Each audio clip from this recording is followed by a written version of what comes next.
Hello YouTube. Today we are going to talk about my decision to get a breast augmentation. I'm just going to start off by saying I had 6 different consultations with 6 different plastic surgeons, including one in Beverly Hills and then 5 where I live in Portland, Oregon. Every single surgeon told me a different thing. This process was very overwhelming. At one point I said, fuck it, I don't want this anymore. And at another point I was crying in my car.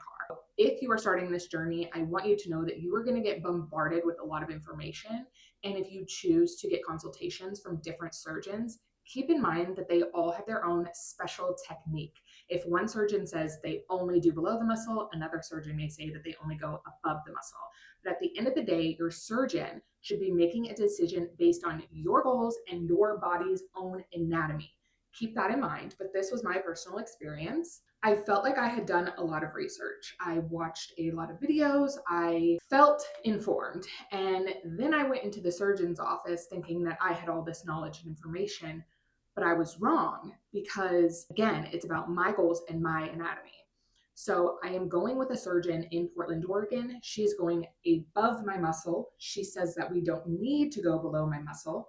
And I am getting a lift with implants. If I were to just lift my breasts, it would still slope down, and I really want that fullness and cleavage look. I just want that volume back in my breasts. If you know, you know. I think a lot of people judge us for getting our breasts done without knowing what our breasts look like. So this is what my body looks like now, and as I move my breasts up, this is where I want my breasts to be.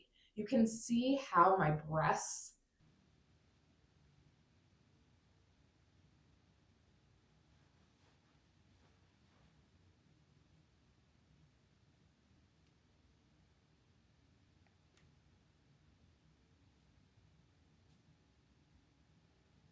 just aren't what I want them to be. So here's an example of that.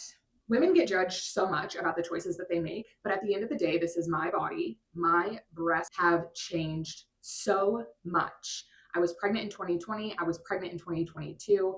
I breastfed both babies, although my first I did not breastfeed for very long. My second I breastfed for about 4 months. To each their own. It was my limit, my max, and where my babies and I decided to just stop breastfeeding. I also lost about 75 pounds after I had my second daughter.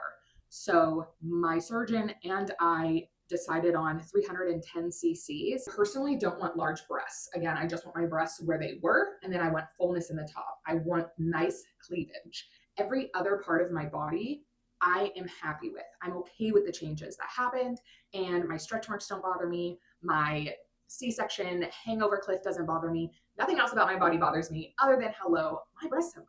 So a few things that I did learn during this journey are the above and below the muscle.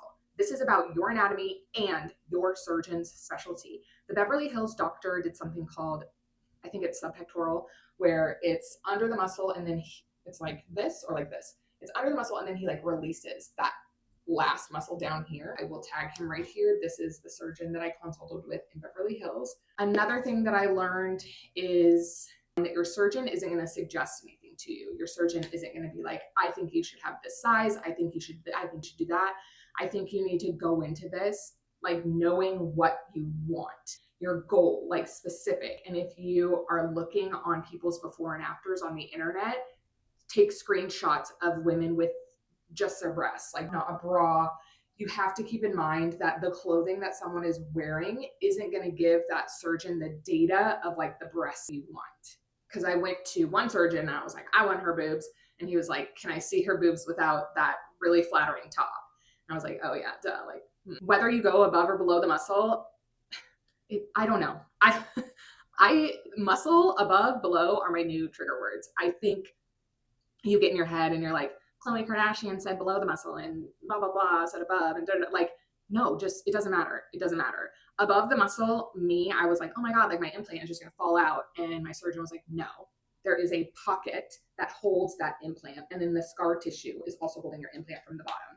So there's an anchor scar and then there's a lollipop scar. Lollipop is around the nipple and down. The anchor scar is a little scar under. Oh my God, my boobs are this low. The anchor scar is below your breast. I don't listen to people on the internet who are like, you want a lollipop, you want an anchor. Like It's up to your surgeon and your anatomy and the implant and the size and all of that. So my scar will be an anchor scar around my nipple, down a little under my breast. In the first 6 months, I'm going to focus on my scar healing. Like, that is where my mind is at. I'm like, I got to focus on this because you have your scar, and the more pressure you put and like stretch it, the uglier your scar is going to be. So I'm really going to be babying my breasts because I don't want any tension on that scar. A lot of women will vlog their journey on the internet, like day 1, day 2, day 3, day 4. And in my head, I'm like, oh, I'm going to be in pain this many days. The surgeon I'm going to has told me that I will not be in any pain. I'm so glad I'm recording this because I'm also going to record the journey and we can come back to this moment. But they've told me that I will not be in any pain. They have already filled my prescriptions. They've given me 8 oxy, medication for muscle spasms, anti-nausea, and then I will be on an antibiotic for 7 days, I think, and I am pretty sure that's standard. Another important question to ask your surgeon is, how many infections have they had? What is their rate of infection? One surgeon that had done thousands of breasts said he had only had 1 infection, and that patient went to a wedding 2 days after her surgery and smoked cigarettes while dancing on the dance floor all night long. The surgeon I am going to said none. Nobody's ever touching your implant. It's put in this plastic contraption, and then the surgeon is squeezing that into your body. So you can research that as well. My implant can only be this size or this size because of the width of my breast. I don't want my implant sticking out. I want my implant within this. Like, maybe you are someone who just wants like really big breasts and you and your surgeon can talk about that, but that has been my experience. I hope to God that I will not be in pain, but I will be vlogging this entire process. I will be like the nitty gritty. And I will let you guys know exactly how much pain I am in. I have a high tolerance for pain. I am not worried about the pain with this surgery. I am worried because I'm a mom. I have a 3 and a 5-year-old daughter. I still get in bed with my 3-year-old daughter at night to put her down. So I'm going to be worried about that. I won't have my kids for 2 weeks.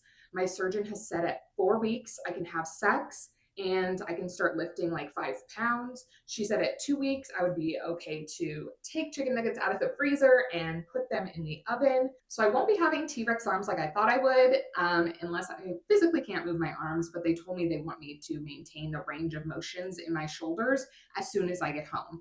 I thought I would need a specific surgical bra. My surgeon said that they are going to wrap me in an ACE bandage, send me home. The next day is my post-op. They are taking that ACE bandage off of me. They said I don't have to wear any specific bra and that it's up to me to decide what bra I want to wear, which really sucks for me as a control freak because I want someone to tell me what I need to do and then I will do that. So I have found one bra that I'm going to try out. I thought I wouldn't be able to lift over my shoulders. They said it doesn't affect my healing either way, allegedly. So besides being a mom to young kids, my only other concern is going to be my gut health because I will be on an antibiotic. As soon as I'm off that antibiotic, I'm going to be doing gut repair. While I'm on the antibiotic, I'm going to be drinking bone broth, creatine, magnesium is something I'm going to be taking. They said I could do arnica around my breast, but not on my scar. I think that's everything. If you have questions, put them in the comments. Yes, I will answer them. They didn't tell me I can't drive for a certain amount of time. Obviously, I'm not driving while I'm on oxy, but they think I only need 2 days worth of pain medication. We're going to see. 6 weeks, I can do whatever I want. But if you've had surgery before, you hit that 6-week mark and your body isn't the same. You do need to kind of tiptoe into how you used to work out. And I just have to really remember that mindset. When I had my hysterectomy, it was laparoscopic, and so I didn't feel like I had a real surgery, but I should have been way more gentle with myself during that recovery. This time around, I plan to be in bed for 7 days and just let my body heal. I am going to focus on really nutritious food. Thank you so much for being here. Remember, I'm not like a regular mom. I'm a single mom, and I will talk to you guys soon. Bye.